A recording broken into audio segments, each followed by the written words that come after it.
Okay, here's what I hope is another short video. This time the topic is arc length, finding the length of a curve.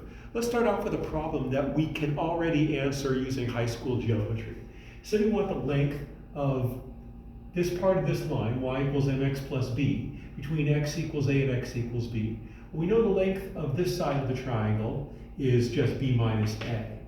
And we know that rise over run is equal to m, which means that the length of this side of the triangle is just m times b minus a. Now, if we take m times b minus a, the rise, and divide by the run, b minus a, the b minus a's cancel out, and we have m, which is what we expect. Now we can use the Pythagorean theorem to find the length of this line. Well, the length of this line, let's just call this L, is just going to be the square root of this side plus this side. So b minus a squared plus m times b minus a all squared. So L squared equals this squared plus this squared, so L is just the square root of this squared plus this squared. Let's go ahead and factor out the b minus a.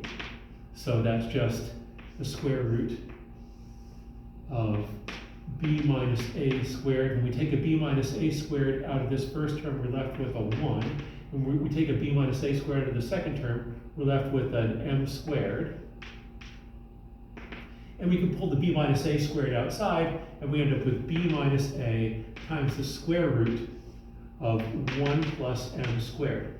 And I did this, oops, forgot the parentheses around the b minus a. I did this to indicate that there's going to be a square root of 1 plus the slope squared when we're trying to find the length of a curve. So if we have a curve, y equals f of x, and we're trying to find the length of the part of the curve that's between x equals a and x equals b, we're going to, instead of just doing this computation with a straight line, we want to find the arc length of L, the length of this curve.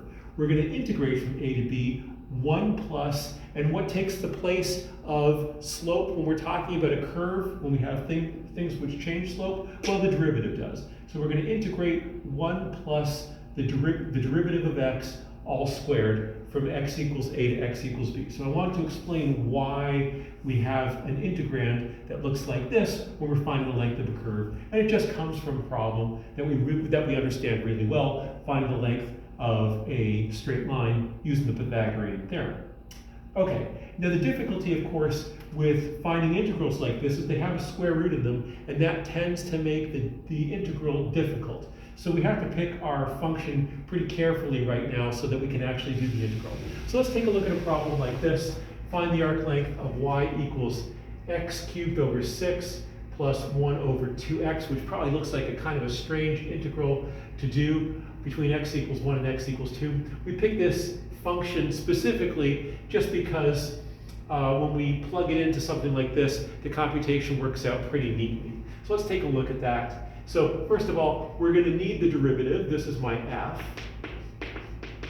So y prime or f prime of x, let's just go ahead and take the derivative. So the 3 comes down and multiplies the 1/6, so that leaves me with 3x cubed over 6. 3x squared over 6. And this is, of course, 1 over 2, the x is just 1/2 x to the minus 1. If we take the derivative of that using the power rule, the minus 1 comes down, so that changes that to a minus. We still have the 1/2, and this time it's x to the minus 2. So we have 1 over 2x to the minus 2, and we can simplify 3/6 as 1/2. 1/2 x squared minus 1/2 times 1 over x squared. So after a little simplification, we get something like this. We can, of course, factor out the 1/2.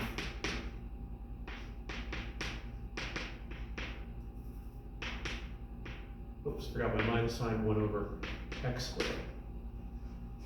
So double check my algebra there, but hopefully it works out correctly. And we want the arc length now of this curve between x equals 1 and x equals 2. So the arc length is just going to be the integral from 1 to 2 of the square root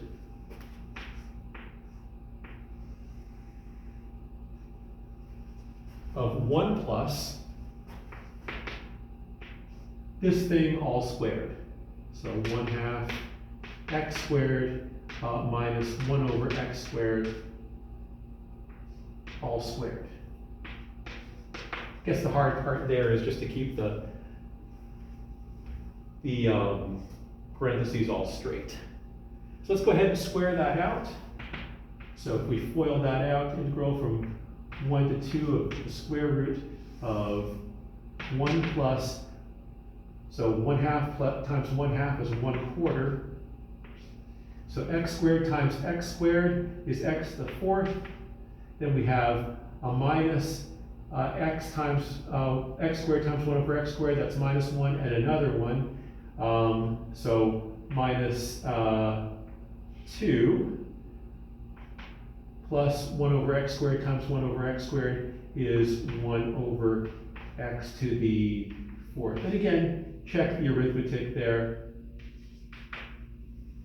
And we can multiply that 1/4 in. So we have the square root of 1 plus 1/4 x to the 4th minus 1/2 plus 1/4 times 1 over x to the 4th. Starting to run out of space here. X goes from 1 to 2, the square root. So we have 1/4 x to the 4th. So 1 minus 1/2 is plus 1/2 minus 1/4 x to the, let me just write 1 over x to the 4th is x to the minus 4. And fortunately, because we chose our integrand so carefully, that is a perfect square. So let's see how it factors.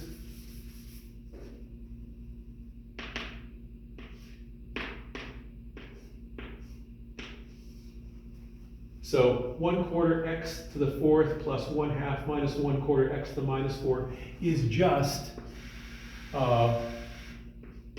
1/2 x squared plus,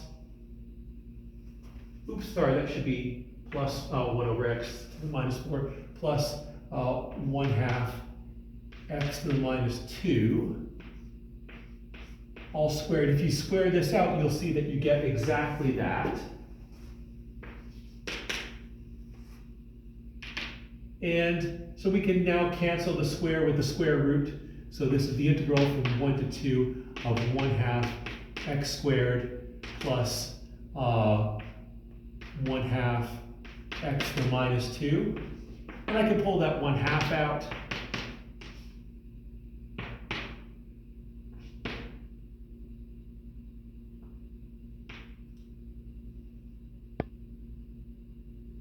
Yeah, I can pull that 1/2 out. So I just end up with x squared plus x to the minus 2. And hopefully I've done all my computations correctly so far. So the antiderivative of x squared is 1/3 x cubed. The antiderivative of x to the minus 2 is just going to be -1 times x to the minus 1. And we're going between x equals 1 and x equals 2. And so let's go ahead and plug 2 in, subtract off what we get when we plug 1 in. So 1/2. So if we plug 2 in, we end up with 1/3 times 2 cubed minus 2 to the power minus 1 minus 1/3 times 1 cubed minus 1 to the power minus 1. And it's just a problem for your calculator right now. You can put that in and see what you get. And that's really the whole process. We just integrate 1 plus the derivative squared, The integral in this case is not great, but at least doable. If we weren't picking our function so carefully, the integral can quickly get out of the range of what we can currently do. So I'm going to pick and choose questions very carefully to do this if I put them on a homework or on an exam.